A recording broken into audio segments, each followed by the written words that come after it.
ಯಾವುದೇ ಕ್ಷಣದಲ್ಲಿ ಬೇಕಾದರೂ ಕೂಡ ಮಹೇಶ್ ತಿಮ್ಮಾರುಡಿ ಅವರ ಬಂಧನವಾಗಬಹುದು ಅಂತ ಹೇಳಲಾಗ್ತಾ ಇದೆ. ಸಿಎಂ ವಿರುದ್ಧ ಕೊಲೆ ಆರೋಪ ಮಾಡಿದ್ದ ತಿಮ್ಮಾರುಡಿ ಯಾವುದೇ ಸಾಕ್ಷ್ಯಗಳನ್ನ ಕೊಡದೆ ಗಂಭೀರವಾದಂತಹ ಆರೋಪವನ್ನ ಸಿಎಂ ಸಿದ್ದರಾಮಯ್ಯನವರ ಪರ ಮಾಡ್ತಾರೆ. ಅಪಪ್ರಚಾರದ ವಿರುದ್ಧ ಕ್ರಮಕ್ಕೆ ಸದನದಲ್ಲಿ ಒತ್ತಾಯಿಸಲಾಗ್ತಾ ಇದೆ. ಕ್ರಮ ಕೈಗೊಳ್ಳೋದಾಗಿ ಜಿ ಪರಮೇಶ್ವರ್ ಅವರು ಕೂಡ ಹೇಳಿದ್ದಾರೆ.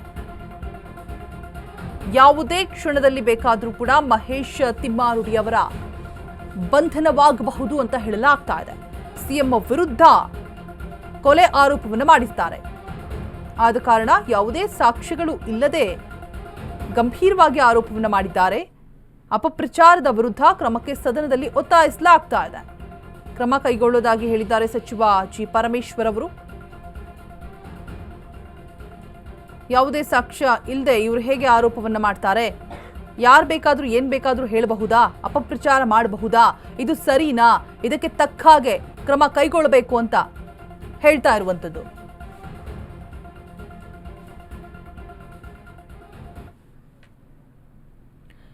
ವಿಚಾರದ ಬಗ್ಗೆ ಮಾತನಾಡೋದಕ್ಕಾಗಿ ಲಾಯರ್ ಜಗದೀಶ್ ಅವರು ನಮ್ಮ ಜೊತೆಗೆ ದೂರವಾಣಿ ಸಂಪರ್ಕದಲ್ಲಿ ಜಾಯಿನ್ ಆಗ್ತಾ ಇದ್ದಾರೆ. ಸರ್ ನಮಸ್ತೆ. ಸದ್ಯಕ್ಕೆ ಆಗ್ತಾ ಇರುವಂತಹ ಬೆಳವಣಿಗೆ, ಲಾಯರ್ ಜಗದೀಶ್ ಅಂದ್ರೆ ನಮ್ಮೆಲ್ಲರಿಗೂ ಕೂಡ ನೆನಪಾಗುವಂತದ್ದು ಮೊದಲನೇದಾಗಿ ಬಿಗ್ ಬಾಸ್ ಅಲ್ಲಿ ನೀವು ಹೇಗಿದ್ರಿ, ನೇರವಾಗಿ ಎಲ್ಲದನ್ನು ಕೂಡ ಮಾತನಾಡ್ತಾ ಇದ್ರಿ. ಸೊ ಆ ಮಾತುಗಳೇ, ಆ ಸ್ಟ್ರೇಟ್ ಫಾರ್ವರ್ಡ್ ಇರುವಂತಹ ಗುಣನೇ ಈ ಹಂತಕ್ಕೆ ಕಾರಣವಾಯ್ತಾ ಅಂತ ಹೇಳ್ಬಿಟ್ಟು, ಬಿಕಾಸ್ ನಿಮ್ಮ ಮೇಲೆ ಕ್ರಮವನ್ನ ತೆಗೆದುಕೊಳ್ಳೋದಕ್ಕೆ ಮುಂದಾಗಬೇಕು ಅನ್ನುವಂತಹ ಚರ್ಚೆ ಆಗ್ತಾ ಇದೆ ಸದನದಲ್ಲಿ. ಸೊ ಈ ಬಗ್ಗೆ ನೀವೇನ್ ರಿಯಾಕ್ಟ್ ಮಾಡ್ತೀರಾ ಸರ್?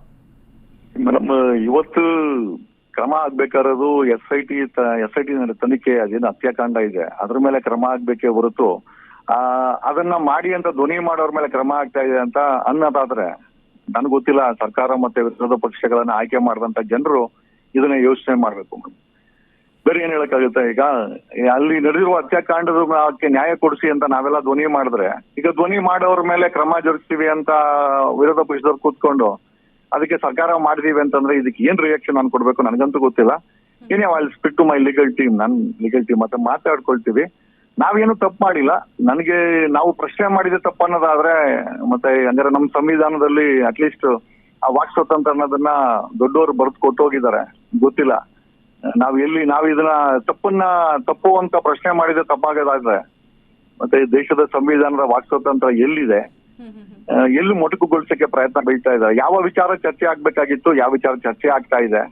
ಅಂದ್ರೆ ಧ್ವನಿ ಮಾಡೋರನ್ನ ಒಬ್ಬರನ್ನ ಮಟ್ಟ ಹಾಕಿದ್ರೆ ಇಡೀ ರಾಜ್ಯ ಯಾರು ಮಾತಾಡಬಾರ್ದನ್ನೋ ಗೊತ್ತಿಲ್ಲ ನನ್ಗೆ ವಾಟ್ ಇಸ್ ದರ್ ಇಂಟೆನ್ಷನ್ ಅಂತ. ಇನ್ಯೂ ಅವ್ರಿಗೆ ಏನ್ ಸರಿ ಅನ್ಸುತ್ತೋ ಅದ್ ಮಾಡ್ಲಿ ಮೇಡಮ್. ಕಾನೂನು ಇದೆ, ಕೋರ್ಟ್ ಇದೆ. ಡೆಫಿನೆಟ್ಲಿ ಅವ್ರೇನೇ ಆದೇಶ ಮಾಡಿದ್ರು ಕೂಡ ಅದು ನನಗೆ ಅದು ಸಿಂಧು ಅನ್ಸಿಲ್ವಾ ಅಂತಂದ್ರೆ definitely will challenge that in the court madam. Okay, fine sir. ಈಗ ಹೇಳ್ತಾ ಇದ್ರೆ ಸದನದಲ್ಲಿ ಅಪಪ್ರಚಾರ ಆರೋಪದ ಅಡಿ ಕ್ರಮಕ್ಕೆ ಕೈಗೊಳ್ತೀವಿ, ಕ್ರಮ ಜಾರಿಯಾಗಿದೆ ಅಂತ ಹೇಳ್ಬಿಟ್ಟು ನಿಮ್ಮ ಮೇಲೆ.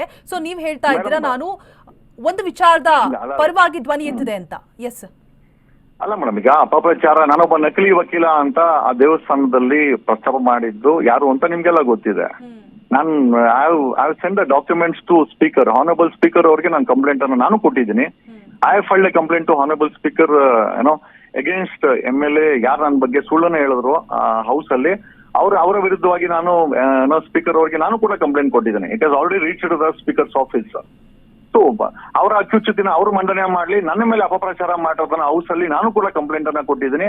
ಸೊ ಎರಡರ ಬಗ್ಗೆನೂ ಸರ್ಕಾರ ಏನ್ ತೀರ್ಮಾನ ತಗೊಳ್ತಾರೆ, ಸ್ಪೀಕರ್ ಏನ್ ತಗೊಂಡ್ಬಿಡ್ತಾರೆ, ಅದು ಸರಿ ಇದೆ, ಸ್ವಾಗತ ಮಾಡ್ತೀವಿ. ಇಲ್ಲಿ ತಪ್ಪಿದ್ದಾಗ ಡೆಫಿನೆಟ್ಲಿ ನ್ಯಾಯಾಲಯ ಇದೆ, ನ್ಯಾಯಾಲಯದಲ್ಲಿ ಅದನ್ನ ಪ್ರಶ್ನೆ ಮಾಡ್ತೀವಿ ನಾವು. ಓಕೆ ಜಗದೀಶ್ ಸರ್, ಏನಂತ ಅಂದ್ರೆ ಒಂದು ನೀವು ಒಳಿತನ ಮಾಡೋಕ್ ಹೋಗ್ತೀರಾ ಒಂದ್ ಕಡೆಯಿಂದ, ಸೊ ಅದು ನಿಮಗೆ ಎಲ್ಲೋ ಒಂದ್ ಕಡೆ ಕೆಡಕಾಗಿ ಪರಿಣಮಿಸ್ತಾ ಇದೆಯಾ ಅಂತ, ಬಿಕಾಸ್ ಪದೇ ಅದು ರಿಪೀಟ್ ಆಗ್ತಾ ಇದೆ. ಸೊ ಈ ಒಂದು ವಿಚಾರದಲ್ಲಿ ನಾವು ಮೇನ್ ಆಗಿ ಅಬ್ಸರ್ವ್ ಮಾಡ್ತಾ ಹೋಗೋದಾದ್ರೆ ನೀವು ಹೇಳ್ತಾ ಇದ್ದೀರಾ ಗೆದ್ದು ಬಂದಂತ ಸರ್ಕಾರಗಳು ಸಾರ್ವಜನಿಕರನ್ನ ಮೂಕರನ್ನಾಗಿ ಮಾಡಿ ಅವ್ರಿಗೆ ಇಷ್ಟ ಬಂದಂಗೆ ಮಾಡ್ಕೊಳ್ಳುವಂತ ಕೆಲಸಕ್ಕೆ ನಮ್ಮ ಸಂವಿಧಾನ ಹಕ್ಕುಗಳನ್ನ ಕೊಟ್ಟಿದೆ ಮೇಡಮ್. ಕಾರಣಾಂತರಗಳಿಂದ ಜನ ಮಾತಾಡಲ್ಲ. ನಮ್ಗೆ ಕಾನೂನು ಗೊತ್ತಿರೋದ್ರಿಂದ ನಮ್ಗೆ ಏನ್ ಸರಿ ಅನ್ಸುತ್ತೆ, ಕಾನೂನು ಕರೆಕ್ಟ್ ಅನ್ಸುತ್ತೆ ಮಾತಾಡಿದೀವಿ. ಈಗ ಪ್ರಶ್ನೆ ಮಾಡದೆ ಈಗ ಅಪರಾಧ ಆಗ್ಬಿಟ್ರೆ I think whom we have elected, that is the biggest question ಕರ್ನಾಟಕದ 6 ಕೋಟಿ ಜನರು ಯೋಚನೆ ಮಾಡ್ಬೇಕಾದಂತ ವಿಚಾರ. ನಾವು ಸಾರ್ವಜನಿಕ ಹಿತಾಸಕ್ತಿಲಿ ಪ್ರಶ್ನೆ ಮಾಡಿದೀವಿ, ಅದರಲ್ಲಿ ಏನು ತಪ್ಪಿಲ್ಲ ಅಂತ ನಮಗೆ ಗೊತ್ತಿದೆ. ನನ್ನ ವಿರುದ್ಧ ಸುಳ್ಳನ್ನ ಅಲ್ಲಿ ಪ್ರಸ್ತಾಪ ಮಾಡಿದ್ದಾರೆ. ನಾನು ಅದನ್ನ ಸ್ಪೀಕರ್ ಕಂಪ್ಲೇಂಟ್ ಕೊಟ್ಟಿದ್ದೀನಿ. ಸೊ 2 ವಿಚಾರನೂ ಇದೆ, ನಮ್ ಕಡೆನೂ ಕಂಪ್ಲೇಂಟ್ ಇದೆ ಸ್ಪೀಕರ್ ಹತ್ರ. ನೋಡೋಣ ಸ್ಪೀಕರ್ ಸಾಹೇಬ್ರು ಏನ್ ಮಾಡ್ತಾರೆ, ಸರ್ಕಾರ ಏನ್ ಮಾಡುತ್ತೆ, will wait and watch. Accordingly ನಾವು ಕೂಡ ಕಾನೂನು ರೀತಿ ನಾವು definitely will react according to law. Okay, so ನೀವ್ ಏನಂತ ಕಂಪ್ಲೇಂಟ್ ರೈಸ್ ಮಾಡಿದ್ರೆ ಸರ್? ಅಂದ್ರೆ ನಿಮ್ಮ ವಿಚಾರದ ಬಗ್ಗೆ ತಪ್ಪಾಗಿ ಮಾತನಾಡಿದ್ದಾರೆ ಅಂತ ಹೇಳ್ತಾ ಇದ್ದೀರಾ. ಸೊ ಏನ್ ನಿಮ್ಮ ಬಗ್ಗೆ ಅಪಪ್ರಚಾರ ಆಗಿದೆ ಅಂದ್ರೆ ಮಾತನಾಡೋದು ತಪ್ಪಾ? ಅಲ್ಲ, MLA ವಿಶ್ವನಾಥ್ ಅವರು ಒಂದು ನಕಲಿ ಅಡ್ವೊಕೇಟ್ ಅಂತ ಪ್ರಸ್ತಾಪ ಮಾಡ್ತಾರೆ. ನನ್ನ ರೆಕಾರ್ಡ್ಸ್ ಗಳನ್ನ ವಿತ್ ರೆಕಾರ್ಡ್ಸ್, ನನ್ನ law advocate law my LLB certificates, ನಂದು ಎನ್ರೋಲ್ಮೆಂಟ್, ಮತ್ತೆ recent Bar Council of India ನನ್ನ ಮೇಲೆ ಸುಳ್ಳು ಕಂಪ್ಲೇಂಟ್ ಅನ್ನ ಕೊಟ್ಟಿರ್ತಾರೆ. ನಾನು ನನ್ನ ನಕಲಿ ಅಡ್ವೊಕೇಟ್ ಅಂತ ಆದೇಶ ಮಾಡಿದೆ. ಎಸ್, ಆಮೇಲೆ ಲೆಜಿಟಿಮೇಟ್ ಅಡ್ವೊಕೇಟ್ ಅಂತ ಬಾರ್ ಕೌನ್ಸಿಲ್ ಆಫ್ ಇಂಡಿಯಾ ಅದನ್ನೇ 17th February 2025 3 ಆರ್ಡರ್ ಕಾಪಿನ ಹಾಕಿ ನನ್ನ ಬಾರ್ ಕೌನ್ಸಿಲ್ ಎನ್ರೋಲ್ಮೆಂಟ್ ಹಾಕಿ ನಾನು ಸ್ಪೀಕರ್ ಅವ್ರಿಗೆ ನನ್ನನ್ನ ಸುಳ್ಳು ಅಡ್ವೊಕೇಟ್ ಅಂತ ಹೌಸ್ ಅಲ್ಲಿ ಹೇಳಿದ್ದಾರೆ ಇವರು ಅಂತ ಹೇಳಿ ನಾನು with documents I presented before that one speaker ಅವ್ರ ಮುಂದೆ. ಜೊತೆನಲ್ಲಿ ನಮ್ಮ ವಾಟ್ ಈಸ್ ಅವರ್ ಡಿಮ್ಯಾಂಡ್ ಅಂತಂದ್ರೆ, ಈ ವ್ಯಕ್ತಿ ನನ್ನ ಮೇಲೆ ಅಡ್ವೊಕೇಟ್ ಅಲ್ಲ ಅಂತ ನಕಲಿ ಅಂತ ಹೇಳಿ ನೀವು ಕ್ರಮ ತಗೊಳ್ಳಿ, ಇಲ್ಲಾಂದ್ರೆ ನಮ್ಮ ಹುಡುಗರು ಕ್ರಮ ತಗೊಳ್ತಾರೆ ಅಂತ ಯಸ್ ಶೋನ್ ವಾಟ್ ಈಸ್ ಒಬ್ಬ MLA ಅವರು ಹೌಸ್ ಅಲ್ಲಿ ನೀವು ಕ್ರಮ ತಗೊಳ್ಳಿ, ಇಲ್ಲ ನಮ್ಮ ಹುಡುಗರು ಏನಾರ ಹೆಚ್ಚು ಕಮ್ಮಿ ಆದ್ರೆ ನಾವು ಕೇಳ್ಬೇಡಿ ಅಂತಂದ್ರೆ that you want to damage destroy my physical ಅಥವಾ ನನಗೆ ಅನಾಹುತ ಮಾಡ್ಬೇಕಂತ ಓಪನ್ ಆಗಿ ಹೇಳಿರ್ಬೇಕಾರೆ ಡೆಫಿನೆಟ್ಲಿ ನಾವು ಇವಾಗ ಸ್ವತಂತ್ರ ಭಾರತದಲ್ಲಿ ಪ್ರಜಾತಂತ್ರದಲ್ಲಿ ಇದೆಲ್ಲ ಒಪ್ಪುವಂತ ಮಾತುಗಳಲ್ಲ. ಅದು ಹೌಸ್ ಅಲ್ಲಿ ಸೊ ಡೆಫಿನೆಟ್ಲಿ ಸ್ಪೀಕರ್ ಅವರು ಸ್ವಾಯಿಚ್ಛೆಯಿಂದ ಇದ್ರ ಮೇಲೆ ಕ್ರಮ ತಗೊಳ್ಬೇಕಾಗಿತ್ತು, ತಗೊಂಡಿಲ್ಲ. I have filed a complaint to dismiss him. ಆತನನ್ನ ಮಿಕ್ಕ 2.5 ವರ್ಷಕ್ಕೆ ಸಸ್ಪೆನ್ಷನ್ ಮಾಡಿ ಅಂತ ನಾವು ಕಂಪ್ಲೇಂಟ್ ಅನ್ನ ಕೊಟ್ಟಿದ್ದೀವಿ ಮೇಡಮ್. ಓಕೆ, ಸೊ ಫೈನಲಿ ಇಲ್ಲಿ ಈ ಒಂದು ವಿಚಾರಗಳನ್ನ ಗಮನಿಸ್ತಾ ಹೋದಾಗ, ನಿಮ್ಮ ಹೇಳಿಕೆಯನ್ನ ಗಮನಿಸ್ತಾ ಹೋದಾಗ ನಮಗೆ ಒಂದು ಬಹುದೊಡ್ಡ ಪ್ರಶ್ನೆ ಕಾಡುತ್ತೆ, ಒಂದು ಸಂಶಯ ಮೂಡುತ್ತೆ, ಒಂದು ಅನುಮಾನ ಮೂಡುತ್ತೆ.